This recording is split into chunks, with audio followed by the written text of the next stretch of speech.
জানিয়ে দিব এই মুহূর্তে আমাদের হাতে এসেছে বাংলাদেশের গুরুত্বপূর্ণ আপডেট সংবাদের শিরোনাম। শুরুতেই থাকছে জাতীয় সংসদ নির্বাচনের তফসিল ঘোষণা আজ। এবারে জানিয়ে দিব আসিফের দলে যোগদানের বিষয়ে যে তথ্য দিলেন রাশেদ। আরও জানাবো বিএনপি ছেড়ে এনসিপির প্রার্থী হলেন সাবেক প্রতিমন্ত্রী মঞ্জুর কাদের। আরও জানাবো নির্বাচনে ধানের শীষকে জেতাতেই হবে, কোনো বিকল্প নেই বলছে তারেক রহমান। এদিকে নারায়ণগঞ্জে বিদ্রোহে অস্থির বিএনপি। সব শেষে জানিয়ে দিব তফসিল ঘোষণা মাত্র কার্যকর হবে দুই উপদেষ্টার পদত্যাগ। এতক্ষণ শুনছিলেন হাতে থাকা আপডেট সংবাদের শিরোনাম, এবারে বিস্তারিত। তবে তার আগে অনুরোধ রইল ভিডিওটিতে একটি লাইক এবং কমেন্ট করে জানিয়ে দিন ভিডিও সম্পর্কে আপনার মূল্যবান মতামত। আরও জানিয়ে দিন ভিডিওটি কোথা থেকে দেখছেন বা কোন জেলা থেকে দেখছেন। জাতীয় সংসদ নির্বাচনের তফসিল ঘোষণা আজকে। আজ বৃহস্পতিবার ত্রয়োদশ জাতীয় সংসদ নির্বাচন ও জুলাই জাতীয় সনদ বাস্তবায়নে গণভোটের তফসিল ঘোষণা করা হবে। সন্ধ্যা ৬টায় জাতির উদ্দেশ্যে দেওয়া ভাষণে নির্বাচনের তফসিল ঘোষণা করবেন প্রধান নির্বাচন কমিশনার এএমএম নাসির উদ্দিন। গতকাল বুধবার বিকেলে রাজধানীর আগারগাঁয়ে নির্বাচন ভবনে নির্বাচন কমিশনে সচিবালয়ের জ্যেষ্ঠ সচিব আক্তার আহমেদ সাংবাদিকদেরকে এ তথ্য জানান। এর আগে বিকেল ৪টার দিকে সিইসির ভাষণ রেকর্ড করে বাংলাদেশ টেলিভিশন ও বাংলাদেশ বেতার। ছাত্র জনতার অভ্যুত্থানের মুখে গত বছরের ৫ অগাস্ট আওয়ামী লীগ সরকারের পতন হয়। ৮ অগাস্ট অধ্যাপক মোহাম্মদ ইউনূসের নেতৃত্বে অন্তর্বর্তী সরকার শপথ নেয়। অন্তর্বর্তী সরকার দায়িত্ব নেওয়ার ১৬ মাসের মাথায় জাতীয় নির্বাচনের তফসিল ঘোষণা করতে যাচ্ছে ইসি। শুরুতে গত বছরের ডিসেম্বরের মধ্যে জাতীয় নির্বাচন দেওয়ার দাবি জানিয়েছিল বিএনপি সহ কিছু দল। গত ৬ জুন জাতির উদ্দেশ্যে দেওয়া ভাষণে প্রধান উপদেষ্টা অধ্যাপক মোহাম্মদ ইউনূস বলেছিলেন ২০২৬ সালের এপ্রিলের প্রথমার্ধে নির্বাচন অনুষ্ঠিত হবে। এরপর ১৩ জুন যুক্তরাজ্যের লন্ডনে প্রধান উপদেষ্টার সঙ্গে বৈঠক করেন বিএনপির ভারপ্রাপ্ত চেয়ারম্যান তারেক রহমান। আসিফের দলে যোগদানের বিষয়ে যে তথ্য দিলেন রাশেদ। উপদেষ্টা পরিষদ থেকে পদত্যাগ করেছেন স্থানীয় সরকার, পল্লী উন্নয়ন ও সমবায় উপদেষ্টা আসিফ মাহমুদ সজীব ভূঁইয়া।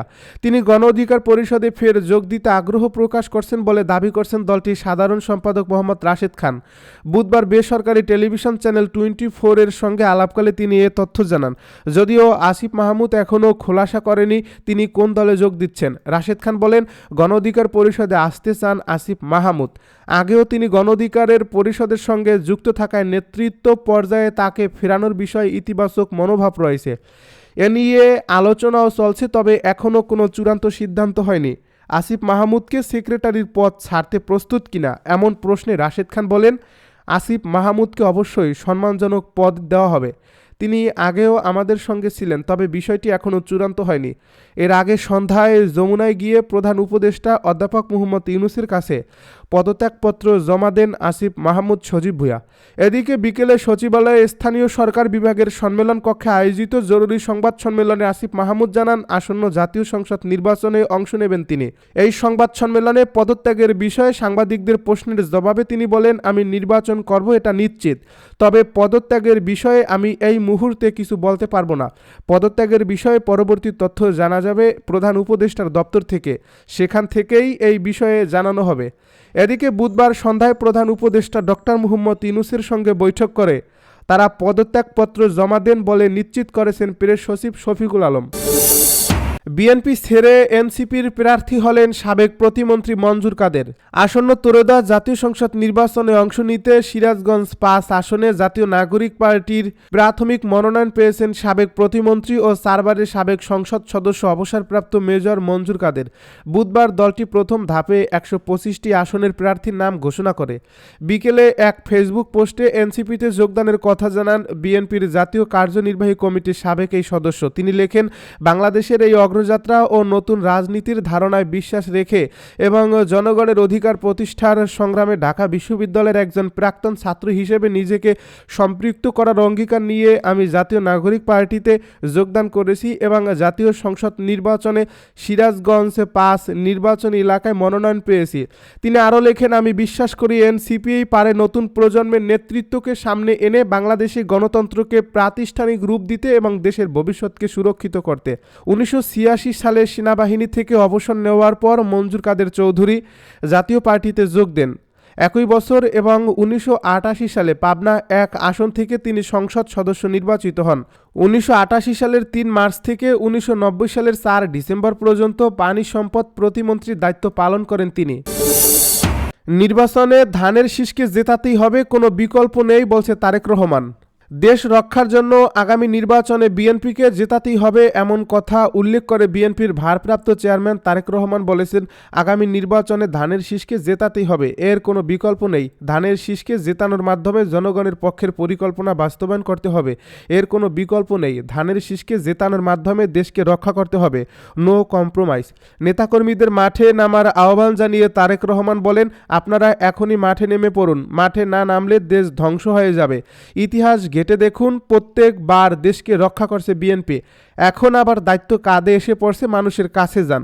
গতকাল বুধবার বিকেলে রাজধানীর কৃষিবিদ ইনস্টিটিউটে দেশ গড়ার পরিকল্পনা শীর্ষক ধারাবাহিক আলোচনা সভায় ভার্চুয়ালি বক্তব্যে এসব কথা বলেন তারেক রহমান। এর আগে সকাল 10:30টার দিকে বিএনপির স্থায়ী কমিটির সদস্য মির্জা আব্বাস অনুষ্ঠানের উদ্বোধন করেন। এ অনুষ্ঠানে আরও বক্তব্য দেন ভারপ্রাপ্ত চেয়ারম্যানের উপদেষ্টা মাহাদি আমিন, ঢাকা মহানগর উত্তর বিএনপির আহ্বায়ক আমিনুল হক, বগুড়ার শিবগঞ্জ উপজেলা বিএনপির সভাপতি মীর শাহে আলম, যুবদল সভাপতি আব্দুল মোনায়েম মুন্না, সাধারণ সম্পাদক নুরুল ইসলাম নয়ন, কৃষক দলের সভাপতি হাসান জাফির তুহিন, সাধারণ সম্পাদক শহীদুল ইসলাম বাবুল প্রমুখ বক্তব্য দেন। অনুষ্ঠানে সভাপতিত্ব করেন বিএনপির সিনিয়র যুগ্ম মহাসচিব রুহুল কবির রিজভী, সঞ্চালনা করেন আরেক যুগ্ম মহাসচিব হাবিবুন নবী খান সোহেল। এই অনুষ্ঠান শুক্রবার বাদে 13 ডিসেম্বর পর্যন্ত চলবে।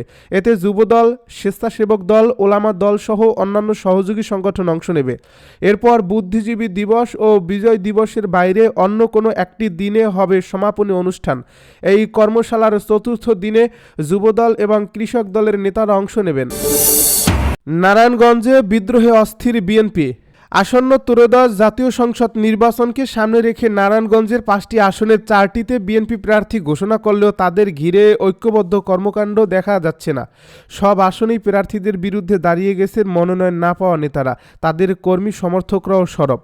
ধানের শীষের প্রার্থী বিদ্রোহীদের প্রতি ঐক্যের আহ্বান জানালেও সাড়া মিলছে না তাদের।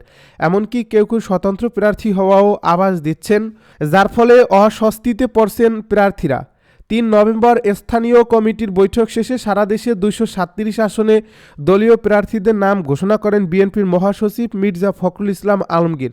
দলীয় সিদ্ধান্ত অনুসারে নারায়ণগঞ্জ 1 আসনে দলটির নির্বাহী কমিটির সদস্য মুস্তাফিজুর রহমান দীপু ভূঁইয়া, নারায়ণগঞ্জ 2 আসনের সহ সাংগঠনিক সম্পাদক নজরুল ইসলাম আজাদ, নারায়ণগঞ্জ 3 আসনের নির্বাহী কমিটির সদস্য আজহারুল ইসলাম মান্নান ও নারায়ণগঞ্জ 5 আসনে Narayanganj chamber of commerce and ইন্ডাস্ট্রির সাবেক সভাপতি মাসুদুজ্জামান মাসুদকে ধানের শীষের প্রার্থী করা হয়েছে। তফসিল ঘোষণা মাত্র কার্যকর হবে 2 উপদেষ্টার পদত্যাগ। অন্তর্বর্তী সরকারের 2 উপদেষ্টা মাহফুজ আলম ও আসিফ মাহমুদ সজীব ভূঁইয়া পদত্যাগ করেছেন। বুধবার বিকেল 5টার দিকে প্রধান উপদেষ্টা অধ্যাপক মুহম্মদ ইউনূসের কাছে তারা পদত্যাগপত্র জমা দিয়েছেন। রাষ্ট্রীয় অতিথি ভবন যমুনায় গিয়ে পদত্যাগপত্র জমা দিলে প্রধান উপদেষ্টা তা গ্রহণ করেন। গতকাল যমুনার সামনে সংবাদ ব্রিফিংয়ে এসব তথ্য জানান প্রধান উপদেষ্টার প্রেস সচিব শফিকুল আলম। আজ বৃহস্পতিবার সন্ধ্যায় ত্রয়োদশ জাতীয় সংসদ নির্বাচন ও গণভোটের তফসিল ঘোষণার সঙ্গে সঙ্গে তাদের পদত্যাগ কার্যকর হবে।